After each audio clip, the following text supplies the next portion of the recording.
Right now in Qatar, a country playing a lot of double games these days, ceasefire negotiations set to resume between Israel and Hamas, as Israel still fights to defend itself from the brutal military attack on their country, when more than 1,200 Israelis were murdered, and still Hamas holds more than 100 hostage. Israeli Prime Minister Benjamin Netanyahu joins us live from Jerusalem with an update. Mr. Prime Minister, thank you very much for being with us. The calls for a ceasefire at this point are extortion. The other on behalf of Hamas. But you've been in the press talking a lot about the offensive in Rafah. How does that play into getting Hamas to a place where they're prepared to negotiate on your terms? Look, the only thing that gets Hamas to release the hostages is continued military pressure. That's what enabled us to bring out already half of the hostages. That's what will enable us to get the remaining hostages. At the same time, there has to be pressure from Qatar that wields enormous influence on Hamas, and they should be pressed to press them. So the fact that we're going to destroy the remaining Hamas terrorist battalions in Rafah is both important for eradicating the Hamas rule, but also important for getting the hostages out. These are complementary goals. They're not contradictory goals. How many Hamas fighters, terrorists remain in Rafah? What kind of force are we talking about? We've destroyed about 19 of Hamas 24 terrorist battalions. So there are about 4 in Rafah. We have to destroy them. When people tell us don't go into Rafah, that's like telling the Allies, listen, don't go into Berlin, leave a quarter of the Nazi army intact. You know, that's ridiculous. You know, if we leave a quarter of the Hamas fighting terrorist battalions in place, they'll regroup, reconquer Gaza, and in fact, perpetrate once again what they vowed to do, which is to repeat the October 7th massacre over and over and over again. That's not going to happen. So we need total victory over Hamas. We're within reach. We should do it. We're going to do it while we enable the civilian population in Rafah to leave, as we've done up to now, but we have to finish the job. We need total victory. There's no substitute for total victory. There's no doubt this is a fight that Israel needs to finish, considering what occurred. Yet you already hear in our media and from our leadership, we're going to get to that in a moment, renewed calls again for a two-state solution. What's your view on these calls for a Palestinian state? Well, it's not only my view. It's the view of the vast majority of Israelis who believe that at this time to have a Palestinian state would be basically a formula for creating a platform, the greatest reward for terrorism in history, and it would create a platform for attacking Israel. In fact, Hamas had a de facto Palestinian state in Gaza. And what did they use it for? To massacre Israelis in the worst savagery that was meted on Jews since the Holocaust. So, you know, we just had a vote in the Knesset the other day.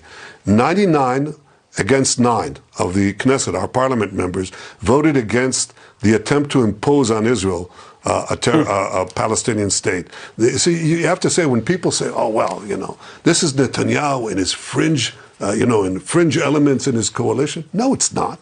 It's the vast majority of the Israeli public that understands that a Palestinian state, the way that is being envisioned, would be an enormous danger to Israel's future. So that's why they're united in resisting this. And I'm proud to lead this policy. But when I'm being criticized by various people in the United States as obstructing peace, because of that, well, number one, we're not obstructing peace. We're ensuring that we don't have a catastrophic suicidal move. And second, it's not just me, it's the vast majority of Israelis. So if you want to take up the issue with the vast majority of Israelis, say so. Say you're against the vast majority of the people of Israel. And don't try to personalize it, because it's not a personal thing. I'm leading the policy that most Israelis think is essential for our survival and our future. Let's talk about that criticism, Mr. Prime Minister. Here's Chuck Schumer slamming you on the Senate floor on Thursday. A new election is the only way to allow for a healthy and open decision-making process about the future of Israel. People on all sides of this war are turning away from a two-state solution, including Israel's Prime Minister, Benjamin Netanyahu. I believe in his heart he has his highest priority is the security of Israel. However, I also believe Prime Minister Netanyahu has lost his way. Mr. Prime Minister, he says you've got to go. Joe Biden says he liked the speech and also said your policies are hurting Israel more than helping Israel. Your response to Chuck Schumer and the president? I think Schumer's statements are wholly inappropriate. I think we're not a banana republic. The people of Israel will choose when they'll have elections, who they elect, and it's not something that will be foisted upon us. That, you know, it's wrong to try to replace the elected leaders of a sister democracy and a staunch American ally at any time, but especially during the time of war. Just imagine that after 9/11, and when you're in the midst of fighting al-Qaeda and winning, people will say, oh, well, the right thing, some Israelis would say, oh, the right thing to do is now to have new elections in America or have President Bush resign. It's inappropriate, shouldn't have been said, it's wrong. As far as my considerations, they're not for my personal survival, they are for the survival of the Jewish state, and that requires pursuing the war. It's something that my government enjoys the support of the overwhelming majority of Israelis. And let me tell you something, not only the majority of Israelis, but the majority of the American people. 82% support Israel consistently over the 5 months of the war against Hamas and not Hamas. So, you know, I don't know why Senator Schumer made those statements. I think the only thing that we should be focused on is changing the regime in Gaza, bringing down the terrorist regime of Hamas and not the duly elected government of Israel. That's the right policy. Well, as you know, Donald Trump is the front runner on the Republican side. He was recently asked about what Joe Biden has said on this topic. Here's what he said. And all of a sudden, he dumped Israel. That's what he's doing. He dumped Israel. Well, he's not walking away, but what would be in light of... But wouldn't you say he is walking away? I mean, he just said, essentially, that Bibi Netanyahu should take a walk. Do you feel like you're losing support, Mr. Prime Minister? Well, I hope not. First of all, let me say that I appreciate President Trump's tremendous support for Israel. When he was president, he recognized Jerusalem as Israel's capital. He moved the American embassy there. He recognized our sovereignty in the Golan Heights. He got out of the disastrous Iran nuclear deal. And he also, together, we worked and brokered the historic Abraham Accords, which brought peace with 4 Arab states.